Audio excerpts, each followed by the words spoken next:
भाई अगर good looking नहीं होते तो वो तुम पे थोड़ी ना स्कूल में फिदा होती। वो भी तो किसी वजह से फिदा हुई होगी। मैंने कहा यार तुम यार गुरु हो चढ़ाने के मामले, ऐसे कर करके बस गेम करा देते यार। दोस्त ऐसे ही है भाई। मैंने 12th के बाद भाई पेपर दिया था एसएससी का। मैंने कहा चलो करके देखते हैं, करके देखा तो भाई मेरी तो रैंक भी मतलब ऐसी आई थी कि 15-20 डिजिट्स मिला के ना, कोई लास्ट वाला बच्चा रहा होगा ना, वही मैं लास्ट मेरा ही था बिल्कुल। नंबर बोल उसका। 9 बस 10 नंबर हो गया। पड़ोस वाली आंटी जी ने जाके वीडियो दिखा दी, तो उसमें मैं पार्क में बैठ के बात कर रहा हूँ, वो मम्मी को दूसरे तरह की वीडियो लगी। ये मैंने कहा मम्मी मैं वीडियो बनाता हूँ, तो वीडियो बनाता हूँ। शादी में वीडियो बनाने लगा क्या? मैं तेरी बाहों का झूले में परी बाबुल।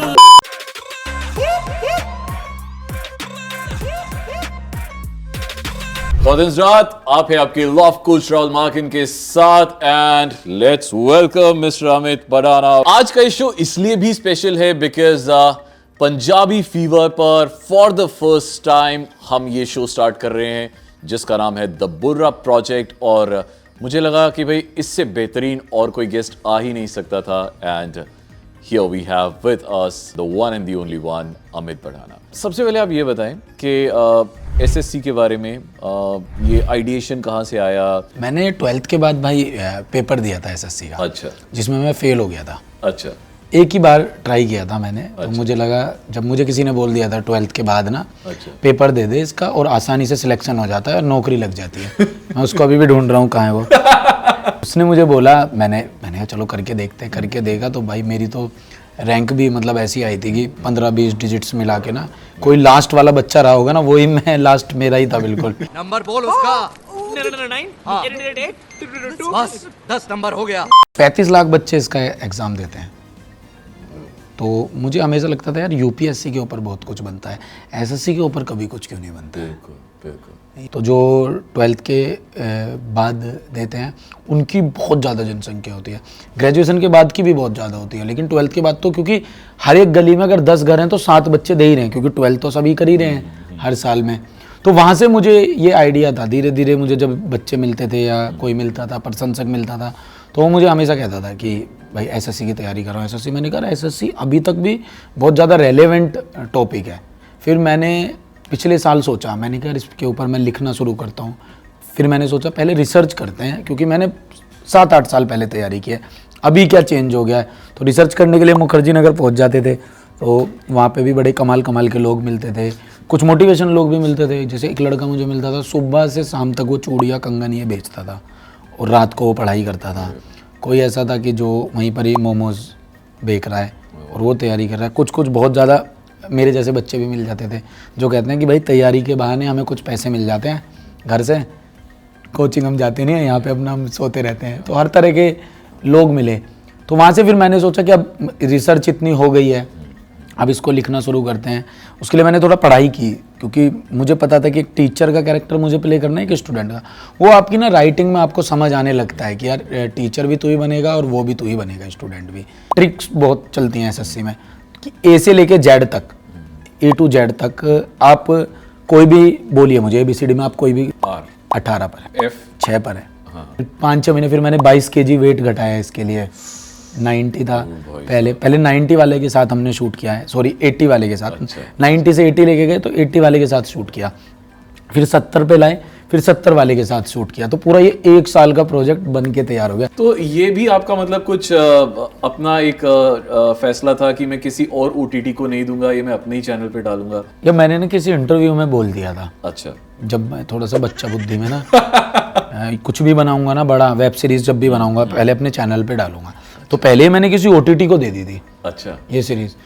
फिर मुझे किसी ने इंटरव्यू दिखाया तो मैं आज भी वैसा आदमी हूँ, बड़ा इमोशंस नहीं होते जिसके। मैंने कहा ये तो मैं गलत कर दूंगा लोगों के साथ, लोग कहेंगे तू तो बोलता था अपने चैनल पे डालेगा। फिर मैंने ओटीटी से रिक्वेस्ट किया, मैंने कहा आप देख लेना यार, कहीं सीजन 2 में कुछ जगह बन जाए तो। ये मेरी पहली वेब सीरीज है, तो वो भी बड़े अच्छे लोग थे। उन्होंने कहा ठीक है यार आप बना लो इसमें। कौन सा एक कैरेक्टर है दोनों में से जो ज़्यादा मुश्किल था करना? यार जो टीचर वाला था ना वो मेरे लिए बहुत ईजी हो गया था। मैं बीएड में था, 6 महीने तक मैंने बीएड बढ़ाई थी।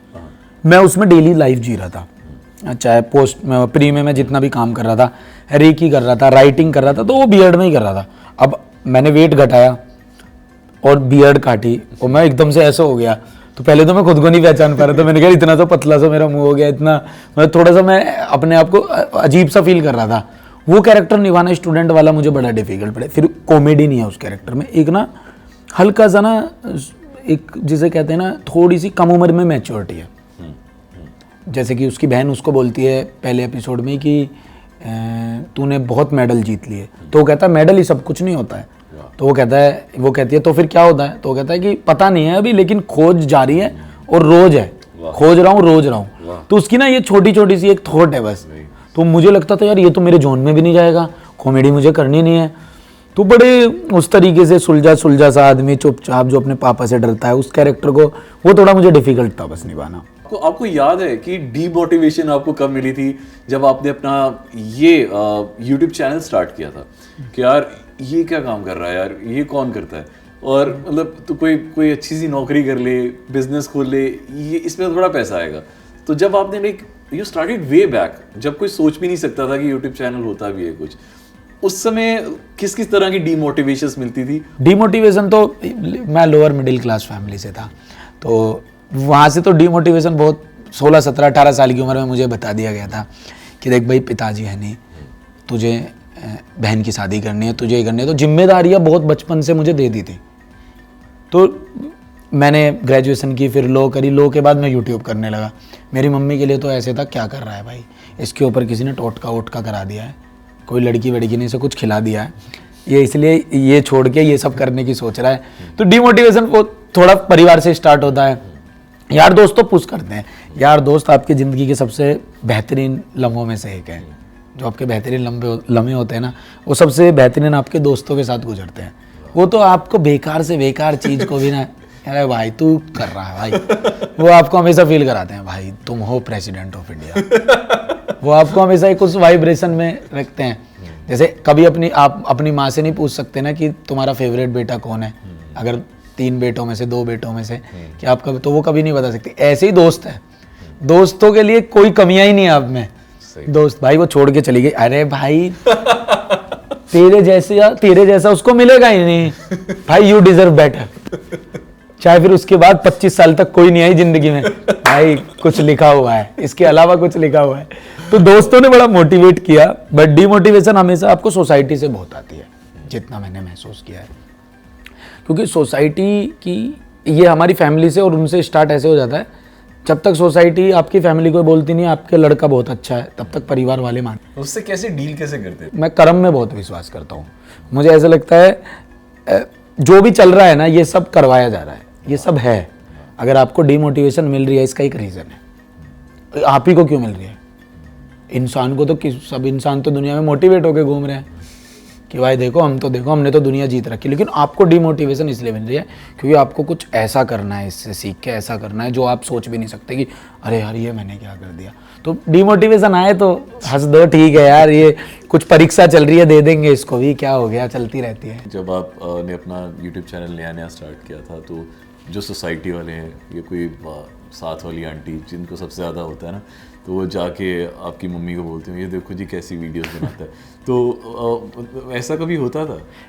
एंड मम्मी मेरे ना 3 महीने तक किसी को नहीं पता था मैं वीडियो बना रहा हूँ। अच्छा। क्योंकि तब इतना फैलाव नहीं था, 2017 की बात है भाई, कहाँ इतना लोग देखते थे। मेरी मम्मी को तो यूट्यूब ही पहली बार उन्होंने, अब तो जियो आ गया, इतना फैल गया, डिजिटल हो गया, अब तो सब फ़ोन में देखने लगे। तब तो था ही नहीं, तब तो सब टीवी देखा करते थे। तो पड़ोस वाली आंटी जी ने जाके वीडियो दिखा दी जब मेरे शायद 1 लाख सब्सक्राइबर थे, बहुत शुरुआत की बात है। तो उसमें मैं पार्क में बैठ के बात कर रहा हूँ, वो मम्मी को दूसरे तरह की वीडियो लगी कि मैं किसी लड़की से बात कर रहा हूँ और किसी ने चुपके से मेरी वीडियो बना दी। अब मम्मी को तो पता नहीं कि क्या क्लोजअप लग रहे हैं, क्या 2 शॉट लग रहे हैं, क्या वाइड लग रहे हैं, मम्मी को तो पता नहीं है। मम्मी को तो उनका लौंडा दिख रहा है और उसमें मैंने चश्मा पहन रखा था। तो उनको लगा लड़की भी छेड़ रहा है तो चश्मा पहन के, कितनी ईगो आ गई है इस लड़के में। हमारे घर के सामने, घर पे तो इतना सीधा है और बाहर तो ये बहुत ही बेकार लड़का हो चुका है। तो मम्मी ने मुझे दिखाया, जबकि ये क्या है भाई, ये मैंने कहा मम्मी मैं वीडियो बनाता हूँ, तो उसकी वीडियो बनाता हूँ। शादी में वीडियो बनाने लगा क्या? मैंने कहा वैसी वीडियो नहीं बनाता, पर मैं एक वीडियो बना के यूट्यूब पे डालता हूँ, इससे मुझे पैसे आते हैं। हमें नहीं चाहिए ऐसे पैसे जिसमें दूसरे की लड़कियों से बात करनी पड़े बैठ के। मैंने कहा अरे मेरी दोस्त है, मैंने इससे परमिशन लिया। भैया कुछ नहीं पता, आज परमिशन दे रही है, कल को कह देगी जी मेरे साथ बदतमीजी होगी। वही जो मम्मियों की टिपिकल सोच होती है। मैंने कहा मम्मी मैं करता हूँ, इसको हटवाता हूँ। ऐसे मैं बोल बाल के वहाँ से निकल गया। मैंने कहा हटा देते हैं, क्योंकि मैंने सारे तो वहाँ पे अस्त्र शस्त्र फेंक के देख लिए। पैसों का लालच दे दिया मम्मी को, फेम का दे दिया, मम्मी इससे मैं पॉपुलर हो जाऊंगा। हमें नहीं चाहिए ऐसी पॉपुलैरिटी, तू अपना कोर्ट कचहरी कर आराम से, हम तो वहीं पर ही खुश हो लेंगे तेरे को कोर्ट कचहरी में देख के ही। सो आप एक टीचर हैं और आपको हमें हमारे जितने भी पंजाबी फीवर के लिसनर्स हैं आपको कुछ कुछ पढ़ाना है, ठीक है? तो नंबर 1, आप एज अ टीचर क्या एडवाइस करेंगे for a person who has just started his YouTube? कि कंसिस्टेंसी पूरी रखो, हार मत मानो बीच में, जैसे कहीं पे कुछ हल्का सा डगमगाया ना। और एक ना किसी को देखकर मत शुरू करो कुछ भी। अगर आपको ऐसा लग रहा है कि यार ये कर रहा है, अगर मैंने भी ऐसा किया तो जैसा इसका मुकाम है ऐसा मुकाम मुझे भी मिल जाएगा, वो गलत है, वो तो होड़ है, वो तो भेड़ चाल का हिस्सा है। लेकिन आपको लग रहा है किसी को देख के यार इसने ये किया है, मैं ऐसा कर सकता हूँ क्योंकि मेरे अंदर पोटेंशियल है, तो कर दो, तो फिर मत हटो पीछे। और वही फेलियर वाली बात है कि बीच में मत रुको। रुकने के बाद जैसे ऐसे लगता है ना कि हाँ रुक गए। जो मैंने दूसरी चीज़ बोली है ना कि आप दूसरों को देख के जो जब शुरू करते हैं, दूसरों को मोटिवेशन में भी देख के शुरू किया जा सकता है। वाह यार कितना अच्छा काम करता है, मैं भी काम करूँगा ऐसा। लेकिन सिर्फ ये देख के कि पॉपुलर, क्योंकि हम सब ने कभी भी, चाहे आपका करियर है चाहे मेरा है, हमने कभी भी इस वे में तो शुरू ही नहीं किया कि पॉपुलर होना है। सब मजाक मस्ती था, कर देते हैं देखा जाएगा, कर देते हैं देखा जाएगा। तो जब ये स्टार्ट होगा ना कर देते हैं देखा जाएगा, जैसे मैं डांस नहीं कर सकता था तो मुझे मेरे दोस्त कह देते थे मत करा कर, क्यों कामा का टाइम मेरा। अब हाँ मैं अपने आप को इम्प्रूव कर सकता था डांस एकेडमी जाके, या और अच्छे से अपने आप को इम्प्रूव कर सकता। लेकिन मैं कहूँ कि नहीं मैं तो ऐसे में ही बहुत अच्छा नाच रहा हूँ, तो फिर वो थोड़ी सी मेरे लिए डिफिकल्ट है। तो आपने अब मेन बात ये है कि अपने आप को पहचान लो। और जो आदमी कहता है ना मैं अपने आप को नहीं जानता, वो झूठ बोलता है। वो पता होता है यार, सबको पता होता है कि अपने अंदर तो ऑनेस्टी होती है। ऑनेस्टी, वो अपने आप से तो आपको बात करनी है ना। आप जब किसी को कभी गलत बोल देते हो तो आपको रियलाइज रहता है अंदर ही अंदर, यार आज उससे मैंने गलत बोला है। तो भाई जब आपने अपना डिजिटल जर्नी जो शुरू की थी तो आप किसी से मोटिवेट हुए थे या आपको किसी दोस्त ने सजेस्ट किया था कि चल यार मिलके एक चैनल खोलते हैं? करता तो यार मैं शुरुआत से बड़ा अकेला ही था। डबिंग करता था पहले मैं। अच्छा आपके और हमारे चीज भी, मेरे बीच में, सभी आरजेस के बीच में और मेरी एक कॉमन जर्नी है कि मैं पहले डबिंग किया करता था, तो मेरा भी फेस रिवील नहीं था। जैसे हम अगर हम 2010-12 में पहुंच जाएं, जैसे आप लोगों के सबके चेहरे नहीं पता थे, पता ही नहीं होते थे, तो मेरा भी वैसे था। पहले मैं डबिंग करता था एमिनम के गानों पे, कोई भोजपुरी गाना लगा दिया, हरियाणवी एमिनम गा रहा है, लगा ली तू लिपस्टिक ले ला, फ्लो सेम कर देता था, वो हल्की सी एडिट करके मैं फेसबुक पे डाल देता था। मेरे 300-400 दोस्त ऐड थे स्कूल कॉलेज के, उनसे बोल देता था शेयर वेयर कर दो, शर्म तो है नहीं तुम्हें, क्या देख लेते हो और लाइक करके छोड़ देते हो, कमेंट नहीं करा तूने कि अमित भाई बेस्ट वर्क टिल डेट, इस पे लिख जाके अभी लिख, और ये भी लिख कि तुम सा जैसा कोई इंसान ही नहीं बना इस तरह। वो ऐसा कमेंट करते थे। तो डबिंग के बाद मतलब डबिंग जब मैं करता था स्टार्टिंग में, तो फिर उसके बाद तब मुझे मेरे एक दोस्त ने एक आइडिया दिया कि तो अपना चेहरा बना के वीडियो डाल। मैंने कहा यार मैं तो अपने आप को इतना गुड लुकिंग समझता नहीं हूँ कि मैं आऊँगा तो बहुत बढ़िया लगेगा। तो फिर वही भाई अगर गुड लुकिंग नहीं होते तो वो तुम पे थोड़ी ना स्कूल में फिदा होती, वो भी तो किसी वजह से फिदा हुई होगी। मैंने कहा यार तुम यार गुरु हो चढ़ाने के मामले, ऐसे कर करके बस गेम करा देते यार। दोस्त ऐसे ही है भाई, और पता है ऐसे ही होने चाहिए आपके पास ना, जो बस चढ़ा देना थोड़ा सा, अरे भाई बेस्ट यार, क्या आदमी हो भाई। मुझे लगता है भाई मनुष्यता यहाँ पे आगे खत्म है आपके बाद। बात अच्छी होनी चाहिए, बस सवाल कोई भी हो, कोई क्या बात है भाई, ये मुझे अच्छी बात लगी अभी। तो अमित भाई हमारा शो का नाम है, ये हमारे स्टेशन का नाम है पंजाबी फीवर, शो का नाम है बुर्रा प्रोजेक्ट। तो बुर्रा अपने आप में ना एक फीलिंग होती है कि जब मतलब आप बड़े खुश होते हो, पंजाबी लोग बुर्रा, तो आपकी लाइफ का वो बुर्रा मोमेंट कौन सा था? छोटे से काफ़ी रहे हैं। जब चाचा जी को शुरू में वीडियोस पसंद नहीं थी कि क्यों बना रहा, पता भी नहीं था एक्चुअली उनको, सही बात है। मैं छुपाने में तो बहुत बड़ा खिलाड़ी रहा हूँ शुरू से, सब चीज़ें छुपा देता हूँ। तो चाचा जी को नहीं पता था कि वीडियो बनाता है। उनको एक लोकल के एसएचओ ने एक दिन फ़ोन किया, कह रहे यार तुम भी बढ़ाना हो, एक लड़का है बढ़ाना, मैंने सुना है वो भी जोरीपुर में रहता है, चाचा जी ने कहा बढ़ाना तो हम ही रहते हैं यहाँ पे। कह रहे अमित बढ़ाना ऐसे करके। कह रहे मेरा भतीजा है वो, क्या सब ठीक? या मेरी लड़की उसकी फ़ैन है। लड़की फ़ैन है? ऐसे क्या कर दिया? कोई केस वेस कर, मतलब क्योंकि वकालत कर रहा था मैं उस टाइम पे, कोई केस वेस तो लड़ रहा है क्या उनका, क्या कर रहा है? कह रहे केस वेस लड़ रहा है। अबे भाई वीडियो बनाता है वो यूट्यूब पे, और चेक करो एक बार, और मेरी लड़की का फ़ोटो करा दो उसके साथ। अच्छा। तो पहली बार चाचा जी ने मुझे नीचे बुलाया, बड़े मतलब आंखों में उनके एक अलग ही खुशी थी। तो उन्होंने कहा हाँ भाई फ़ोटो करा इसके साथ। मैंने कहा हाँ जी कराइए, आइए। मेरे साथ भी ऐसा मोमेंट था कि अच्छा लड़की, हाँ जी बताइए। मेरा भी वैसा, मैंने कहा ठीक है जी आइए। फ़ोटो वोटो क्लिक हुआ। तो उसके बाद चाचा जी ने पहली बार मुझसे बात करी, मतलब 4-5 महीने में, मतलब काफ़ी हमारा वो रहता है ना थोड़ा सा, पेरेंट्स के साथ एक इंटरेक्शन रहा ही नहीं हमारा बिल्कुल भी ना। मम्मी के साथ इंटरेक्शन है तो लड़ाई है उसमें, मम्मी तुमने ये कर दिया, मम्मी तुमने ये कर दिया, वो है। और पिताजी के साथ तो है नहीं ना, उनके साथ तो मतलब आपने हमेशा से ऐसा इंटरेक्शन है कि मैं जैसे 9-10 बजे जब पिताजी का देहांत हुआ मेरे, तो चाचा जी ने और दादी जी ने मुझे पाला पोसा। तो मेरे साथ ऐसा होता था मैं 5-6 बजे पूरा तैयार हूँ, मुझे दोस्त की बहन की शादी में जाना, 6 बजे ही मुझे काम दे दिया, ये वाला काम ख़त्म करके आओ। मैंने कहा मैं तो शादी में नहीं जा पाऊँगा, तो इसके उसमें चले जाना, जब वो होगी कुछ प्रोग्राम होगा, सामने वाली पार्टी अभी वो भी तो करेगी, क्या कहते हैं उसको, रिसेप्शन, अभी रिसेप्शन भी तो करेगी। मैं वैसा सा बच्चा रहा हमेशा, तो इस वजह से मैं अपनी ज़्यादा बातें भी नहीं रख पाया कभी, मैं खुद तक ही रखता था जो भी सुख दुख हैं अपने तक, क्योंकि इतना बांध देते हैं ना परिवार, आपको इतना बांध देता है कि आप कुछ बात खुल के कर ही नहीं पाते। मेरी पूरी लाइफ में कोई लड़की दोस्त मेरे घर में नहीं आई। अच्छा। जब मेरे घर में पहली बार पता लगा ना लड़की दोस्त बना ली है इसने, तो वो फ़ोन उठाया था मम्मी ने किसी दिन किसी का, तो उसने कहा कॉलेज नहीं आ रहा क्या? तो मैंने कहा रुक जाओ मैं तेरे को भी कॉलेज भेजूंगी, इसे भी। कौन है? मैंने कहा मेरी दोस्त है। लड़के लड़की कैसे दोस्त हो गए? मैंने कहा नहीं फ्रेंड है, और ऐसे ऐसे।